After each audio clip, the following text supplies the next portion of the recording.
The West is in an epoch of collective intellectual decline, for which I think philosophers bear the biggest measure of responsibility. Our infrastructure, social, and political economy are all fractured. This is because ever since the oligarchs of classical antiquity did their superstructural damage to culture, a majority of philosophers I'm briefly calling type betas have distracted us from relevant real-world challenges. In formal language, since the time of the oligarchs of classical antiquity, fake wisdom has entailed philosopher-type betas distracting us from real-world problems. Even anti-philosophers, despite their apparent opposition, are just as phased as type betas. It's the job of the true opposition, philosopher-type alpha, to employ a new gambit that enables planetary-level thinking, all working together to structurally benefit from global historic chaos.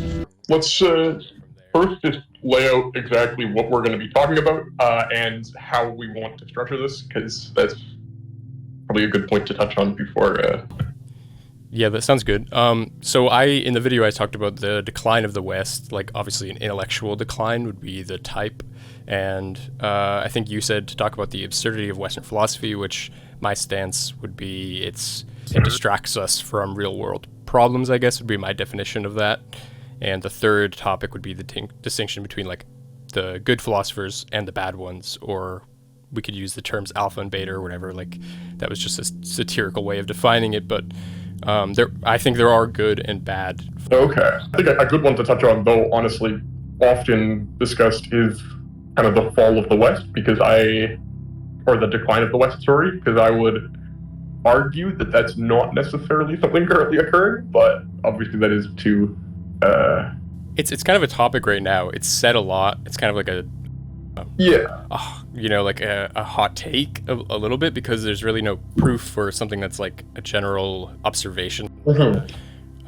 I would argue that it's a general observation, and I think there are ways I think that, but I guess if you want to argue why it's not, I think that would be a good point to argue, because that would be something where I actually have an opposing opinion. For good versus bad philosophers, there isn't really much to say that we've read the same philosophers by any, so we may very much not have an overlap there, whereas something as general or broad as the state of the West intellectually is a little easier to both tackle without having pre-prepared resources, right? True, right, yeah. You mean like keep it more general? Yeah. Let me just summarize the video that you contended with, I guess, and then we'll see if that's a full argument. A lot of people had problem with me calling it a full argument. Yeah, because I feel like, I keep cutting you off. It felt kind of like you were just discussing a conclusion almost, and then you threw some propositional logic in there, which I appreciate, because especially in like the Instagram pseudo-philosophical mind space, you very rarely see like actual propositional logic come up. But it felt more like you just kind of had, you were leading to a conclusion with your points, but you didn't really argue them at all. Like you didn't give you didn't seek to prove the arguments that led to the conclusion. You kind of just talked about it. I think I agree with you there. I think I didn't make a full argument. I didn't make a complete argument. I just kept it at propositions. I just kept it at basically, I guess what people think are true observations and what aren't. I said, since the oligarchs of classical antiquity, so basically since Plato and Aristotle and people like them, the Greek city-states dividing, all of that, I think is because of the class struggle caused by these superstructural like oligarchs. Essentially, they're capitalists at a level of governance. They have too much authority over what people can do on different levels. So there's cultural, there's like art, and I think that's determined by government more than we think. I also think it's determined by economic and like class structures more than we think, and I think those are all subject to decay and decline, and obviously hierarchies that are unjust. So the argument is that it bleeds down into individual intellect. So there's like institutions and there's culture, but there's individual intellect, and they all affect each other, or they all interplay. And it's not an argument; it's an observation that I think it's self-evident that that kind of thinking, that kind of monopolizing thought and truth is the fault of oligarchs and is the fault of philosophers who kind of hide their intention of supporting these oligarchs, or they even become the oligarchs themselves, and they use their ideas as an plateau, I guess, of power. They sit atop this throne of fake ideas that are really distracting us from what we should be focusing on, like science that solves global warming and things like that. Honestly, you have a lot of valid points there. Honestly, I said honestly twice. I feel like the idea of having that general oligarchy that controls a large part of culture and art throughout history that is a very good point, and I think there's a lot of evidence to back that up. I would argue that when you're talking about philosophers kind of trying to divert our views from, more important fields in your eyes, from like things, science against global warming and whatnot, or science to stop global warming, is it not also important to look critically into, more broad and less absolutely necessary in the current moment fields, but fields that are still interesting to pursue nevertheless? So like, when you have philosophers like Plato and Aristotle who are looking at things like epistemology or metaphysics that aren't absolutely necessary at the current moment, I still think that holds relative value, and the critical thought that's demonstrated in their work, and that is that one can gain from reading those works, does then contribute into fields like the sciences.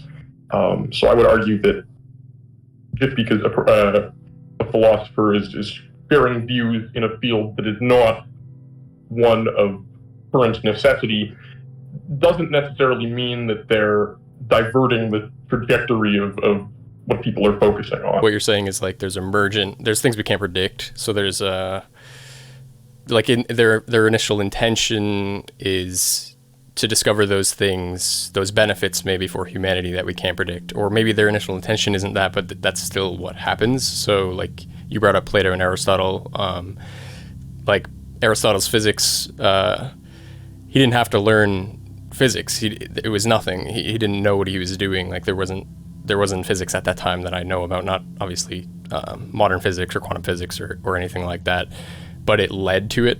I think that's a good argument if that's what you're saying. Like there's not to overuse the word emergence, but there are emergent effects from side effects from these, what I'm calling fake wisdom, I guess, that lead to maybe real wisdom. Or so when you say fake wisdom, are you just referring to kind of very broad views that aren't accurate to reality, or what exactly defines fake wisdom to you?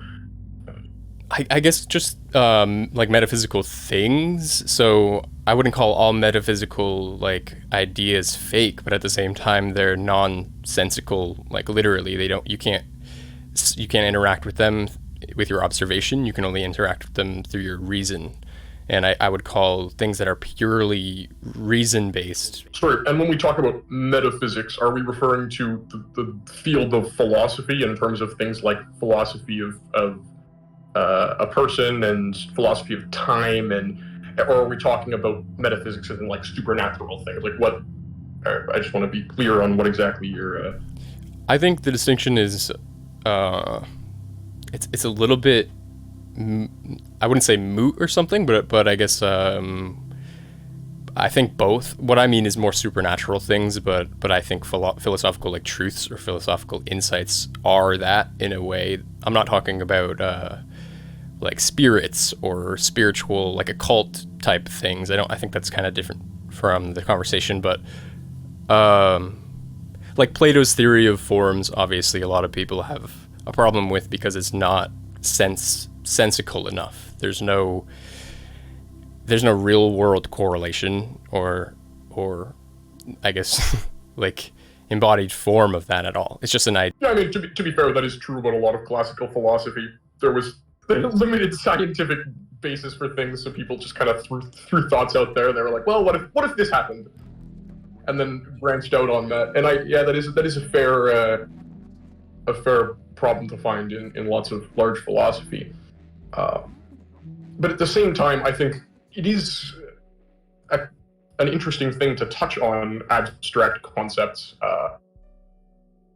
So for example, like metaphysics is my particular field of study in my minor in philosophy that I'm doing, and I'm sure you're aware of the basics of the field, but I think there isn't much in terms of real world value that is produced from determining whether the mind creates knowledge empirically or rationally. Like it has very little bearing on how we solve immediate problems, but at the same time, having critical knowledge that comes from analyzing those more abstract concepts can be applicable more universally.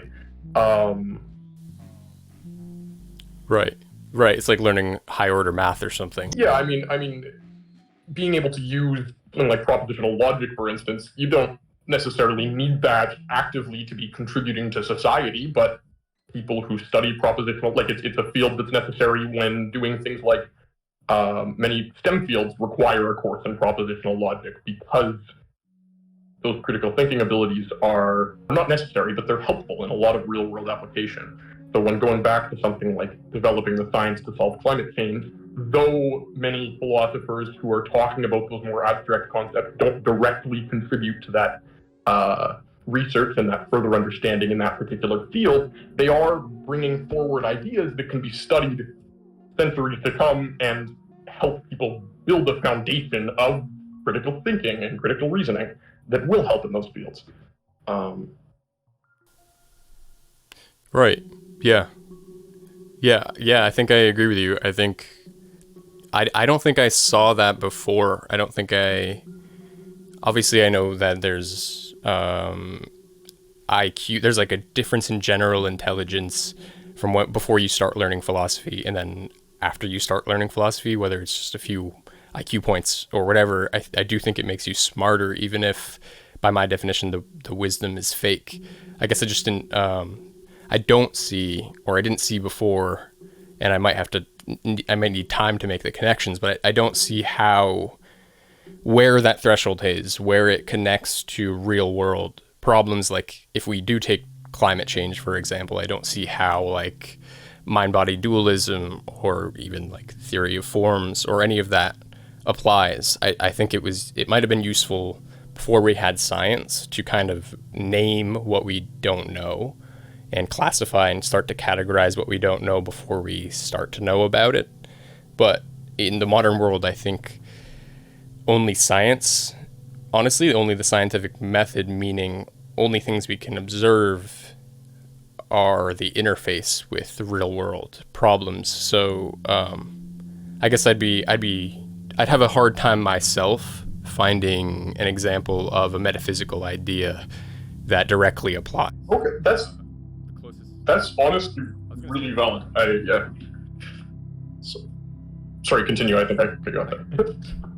No, I just wanted to, because I haven't thought about it that way, to be honest, before. I was thinking of examples, and maybe I was thinking Marx is a really good example because he creates these terms that didn't exist before, like, well, I guess they did before him, but he popularized the terms and kind of systematized them, like proletariat and bourgeoisie, and how there's class struggle between them and how we can overcome that to whatever, like achieve communist, like utopia or whatever. I think that's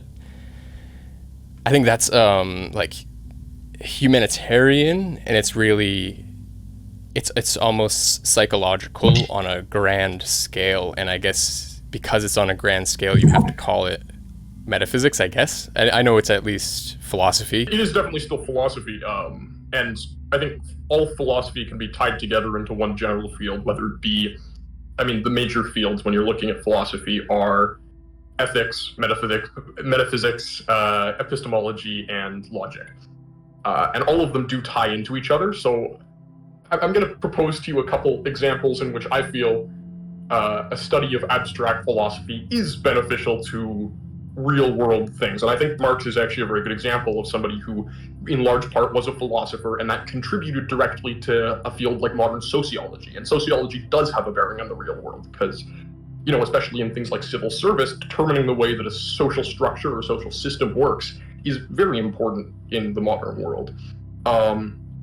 However, I think the classical philosophers who talk about those fields that aren't necessarily scientific can contribute directly to sciences or to actual bearing on the real world. And I think two very good examples of that are the fact that philosophy majors, so people who when performing higher education study specifically philosophy, it is the field that scores highest on the bar exam. So for people going into law, the ability to think critically and debate that is built off of those classical philosophical concepts does directly contribute to their ability to then get into fields that do have a bearing on things like law.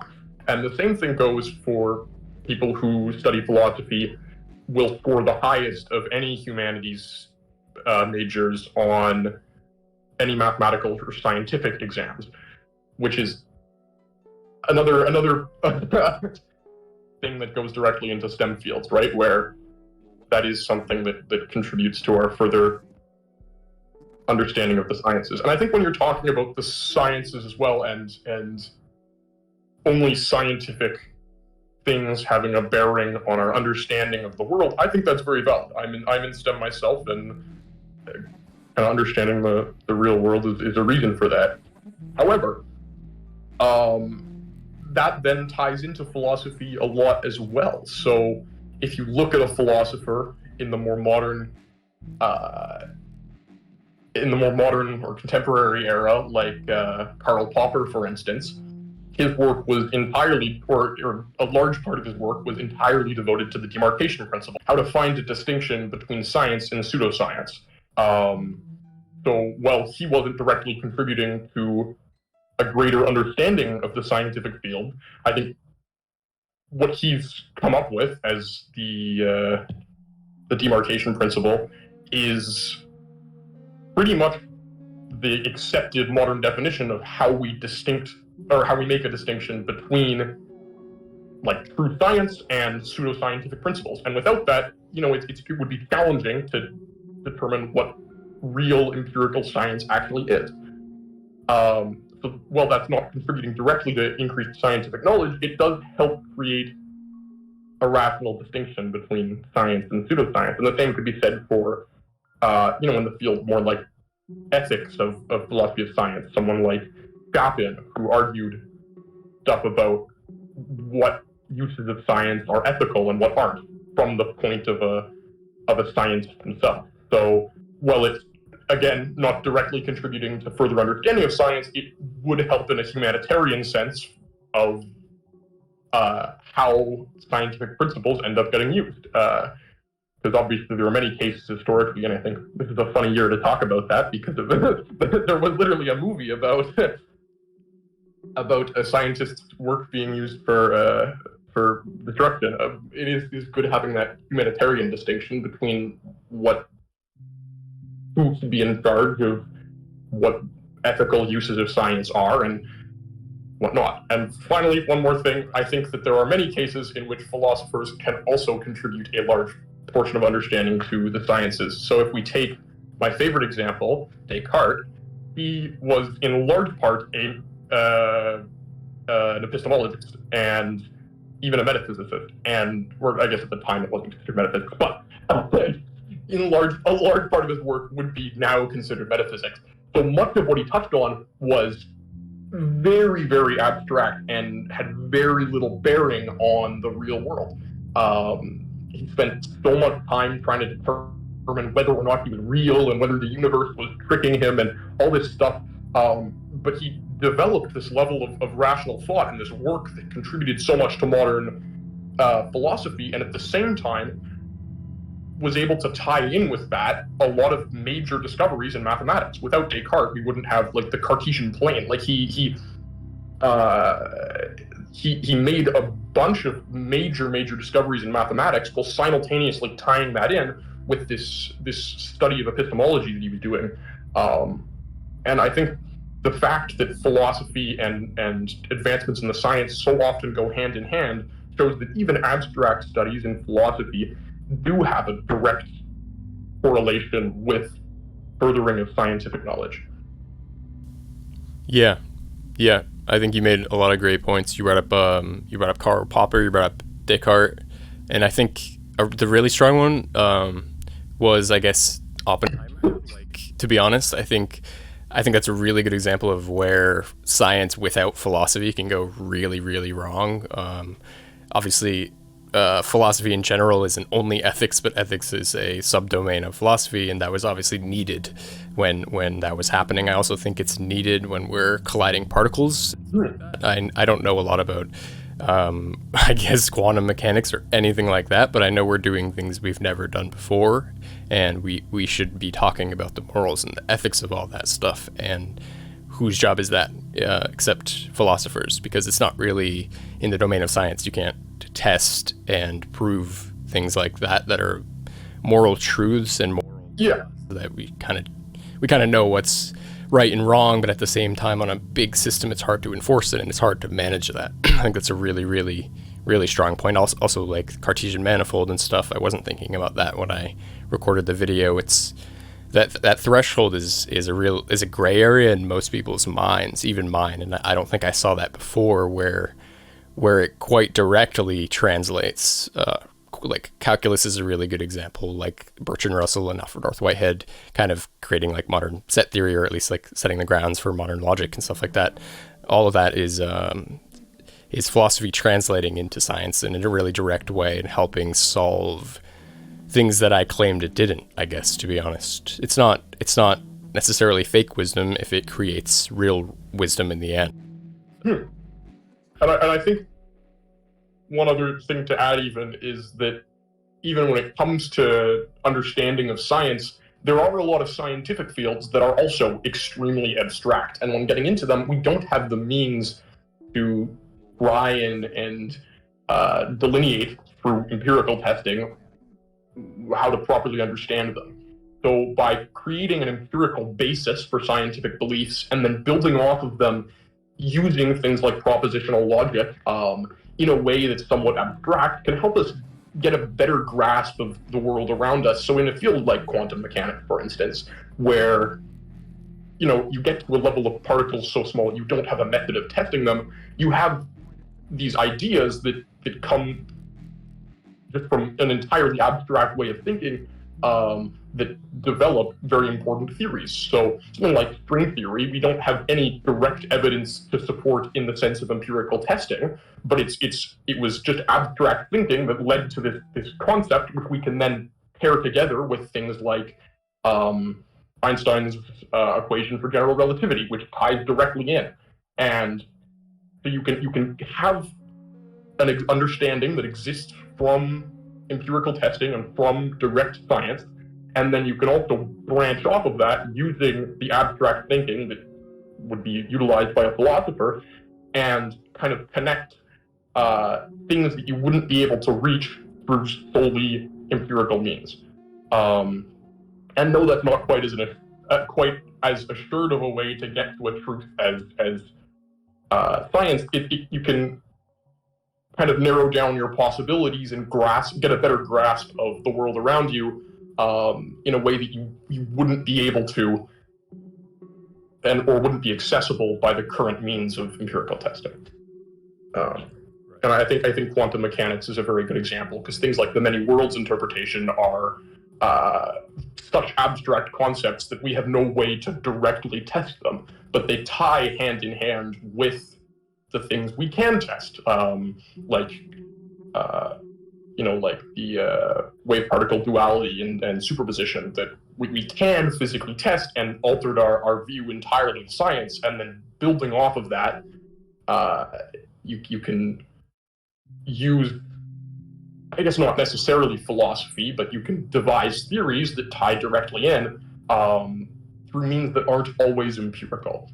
So though science is largely an empirical field, I would argue that there exist branches of science that aren't entirely empirical. And I think the distinction between science and pseudoscience, as said by Popper, is more whether you're trying to falsify or trying to like whether your means of proving something are through repeated falsification or not. And if you create a theory that isn't necessarily done entirely by empirical data, like you would have had classical philosophers doing in goofy ways, if you then attempt to find ways to prove that empirically, then that is still a form of science that employs the concepts of classical philosophy. Yeah. Can I ask you a specific question? Yeah, go right ahead. Are you familiar with Hegel? I have talked to a couple people about Hegel. I have not read much of his work, so... Okay. Well, you probably know that like a lot of people call Hegel like really overtly just confusing and like intentionally obfuscating and just like just word salad. Yeah. But there, anyways, like if you read into his philosophy, there's obviously substance there of some kind. I just think that might be a prime example of the opposite. Just as kind of like a final thing, do you think there are any cases where my initial claim holds true? Obviously, my initial claim was that it's basically half and half the philosophers distract us, half of them focus us. Do you think there's any examples that you can think of where a philosopher is just entirely guilty of distracting us from scientific truth? Or do you think no matter what they are, who they are, there's always like some shred or grain of scientific truth in it? I think a lot of philosophy is complete nonsense. I will gladly agree with you on that. As somebody who's, studying philosophy currently, I will happily agree that a large part of the field is just trying to branch out at results you want to be getting and have no means to get to, so just making things up. I think that happens a lot. Now, I'm not obviously attacking any religion or anything, but I think that happens a lot specifically in theological philosophy, where people will have set ideas of the world that they can't reach through scientific means, and they'll create kind of stretches of philosophy to get to them that kind of contradict science in a lot of ways. Obviously, that doesn't go for all theological philosophers. I think there are many philosophers in the field who did some really interesting work, but I think that is something very common, and that does happen in other fields a lot as well. So I will gladly agree that there are many cases in which your point holds true. However, I think there are also a lot of cases in which abstract fields of philosophy still do contribute directly to real-world advancement. So, yeah, that's kind of my end. I'm kind of happy with the general topics we've discussed, and I think there are honestly a lot of good points you've made, and I will agree that Hegel has a lot of really goofy stuff out there, but I mean, it did contribute to some really interesting and thought-provoking stuff as well. Like, McTaggart's Unreality of Time is somewhat inspired by Hegel, and I think that's one of my favorite metaphysics papers, even though it isn't directly leading to much. Well, no, actually, because that then inspired, who was it? Anyway, that then inspired somebody to write a response, and it's a person who created a very goofy version of the many worlds interpretation, but led to a lot of scientific advancement in, I'm forgetting exact names, but anyway, I'm getting very off topic here. Hold on, I'll give you the exact name. I have it on the tip of my tongue. It is, because he did work on compatibilism and free will, but then he also talked about time quite a bit. David Lewis. He was kind of a slightly crazy guy who kept talking about like free will and compatibilism, or free will and determinism. He was like, compatibilism is true because there are a bunch of alternate universes, and in all of them we do different things. So, and everybody's like, what the hell are you talking about? But it actually has a direct tie into a lot of modern quantum theory stuff. So, and that was inspired off of McTaggart, which was inspired off of Hegel to some degree, which came from a lot of weird Kantian stuff. So anyway, I'm going to stop getting off topic, but even though there are a lot of philosophers who are saying random stuff, I think in many cases people have built off of those kind of weird things they've said to create really helpful things. Anyway. Right, it's like a substrate or something. It's like a nutrition-rich substrate of ideas. Exactly. So even though in many cases there is, false wisdom in which people are portraying ideas that are somewhat absurd and have very little bearing on reality or science, the thought which they used to get to those points can then be applied in different ways to different fields, in ways that actually do have a bearing on the real world. So as long as a philosopher is following basic tenets of philosophy and not making real errors of logic or judgment in fallacies and whatnot, as long as they're creating a good, sound philosophical structure in their arguments, that structure they use can be applied to other fields. So even if their work doesn't make direct impact, it can indirectly influence others with the structure they use. Right. Yeah, I think that's a good summation of the conversation. Hey man, you make good, like, your videos are well edited and stuff, and you honestly, you talk about some interesting topics, and I really appreciate having this conversation, because you did raise some good points. Yeah, me too. I know I didn't make like a really strong argument like you did, but I think I was already, on the losing side to begin with the video I made. I kind of just make them a little bit satirical to start conversation. Okay. That does make sense.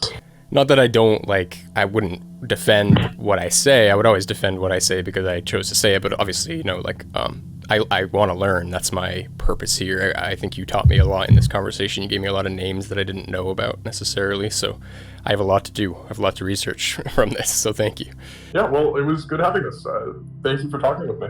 Yeah. Have a good rest of your day. Later.